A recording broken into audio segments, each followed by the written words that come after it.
Hello guys, welcome back to my YouTube channel. ഇന്ന് നമുക്ക് എന്താണ് ഉണ്ടാക്കാൻ പോകേണ്ടതെന്നറിയോ?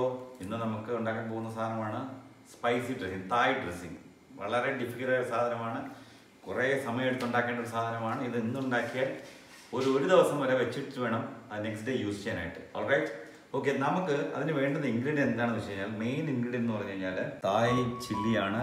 നമ്മുടെ മലയാളത്തിൽ പറഞ്ഞാൽ കാന്താരി chilli, garlic, lemon, onion, coriander, മല്ലിയില, പഞ്ചസാര, തേൻ, fish sauce, soy sauce, vinegar, pepper and salt. ഇതിനാദ്യമായിട്ട് നമുക്ക് വേണ്ടുന്നത് ഒനിയൻ ഒന്ന് ചെറുതായിട്ടൊന്ന് ഫൈനായിട്ട് സ്ലൈസ് ചെയ്യാം. ഓക്കെ, അപ്പം സ്ലൈസ്ഡ് ഒനിയൻ റെഡി ആയി കഴിഞ്ഞു. അതിലേക്ക് നമ്മൾ കാന്താരി ചില്ലി ഇടുന്നു. അതിലേക്ക് ഒരു വെളുത്തുള്ളി ഇടുന്നു. അതിലേക്ക് കുറച്ച് കൊറിയാണ്ടർ സ്പ്രിഗ്സ്, ചോപ്പൊന്നും ചെയ്യേണ്ട, ജസ്റ്റ് ഒന്ന് അതിൻ്റെ ലീവ്സ് മാത്രം പ്ലക്ക് ചെയ്തിട്ടിടുക. ഇത് ഭയങ്കര ഫ്ലേവറാണ് ഈ കൊറിയാണ്ടറിന്. അപ്പോൾ നമുക്ക് കുറച്ച് അധികം കൊറിയാണ്ടർ ഇട്ടാലും സാരമില്ല. ഇത് നമ്മൾ ഒരു ദിവസം ഓവർനൈറ്റ് ഉണ്ടാക്കി വെച്ച് കഴിഞ്ഞാൽ മാത്രമേ ഈ സോസിനൊരു ടേസ്റ്റ് ഉണ്ടാവുള്ളൂ. പിന്നെ നമുക്ക് വേണ്ടുന്നത് സോൾട്ട്, പെപ്പർ, വിനീഗർ, ഒരു കപ്പ് ഒഴിക്കും. ഇതിലേക്ക് നമ്മൾ ഷുഗർ ആഡ് ചെയ്യുന്നു, ഹണി ആഡ് ചെയ്യുന്നു.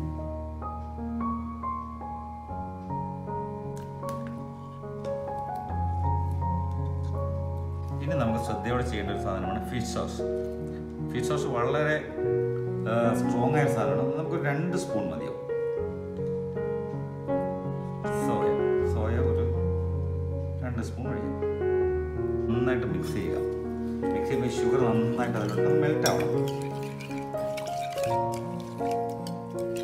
അപ്പോൾ ഇതിനൊരു സ്വീറ്റും ഒരു സ്പൈസിയും, ഒരു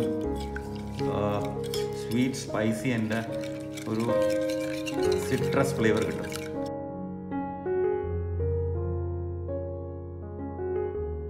ഇത് നമ്മൾ ഓവർനൈറ്റ് ഉണ്ടാക്കി വെച്ചിട്ട് ഇത് ഞാനിപ്പോൾ അടുത്ത വീഡിയോയിൽ ഞാനൊരു റോ മാംഗോ സലാഡ് ഉണ്ടാക്കുന്നുണ്ട്. അപ്പോൾ അതിന് വേണ്ടിയിട്ടുള്ള ഡ്രസ്സിങ് കൂടിയാണിത്. അപ്പം ഞാനത് അടുത്ത വീഡിയോയിൽ കാണിച്ചു തരാം.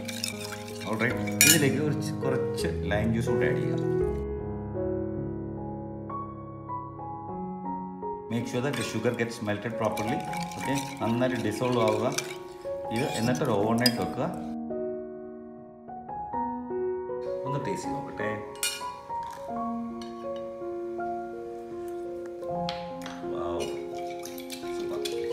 ഓക്കെ, അപ്പോൾ ഇതാണ് നമ്മുടെ ഒരു മെയിൻ ബേസ് ഈ സോസിൻ്റെ. അപ്പോൾ എല്ലാം പാകത്തിൽ ഇട്ട് കഴിഞ്ഞു. ഇനി അത് ഒരു ദിവസം കഴിഞ്ഞിട്ട് എടുക്കുമ്പോൾ അതിൻ്റെ ശരിക്കുള്ള ജ്യൂസസ് എക്സ്ട്രാക്ഷൻ വരും. അത് നമുക്ക് യൂസ് ചെയ്യാം. അപ്പോൾ നമ്മുടെ സോസ് ഏകദേശം റെഡിയായി കഴിഞ്ഞു. അപ്പോൾ ഇതാണ് ഇതിൻ്റെ ഒരു ബേസ്.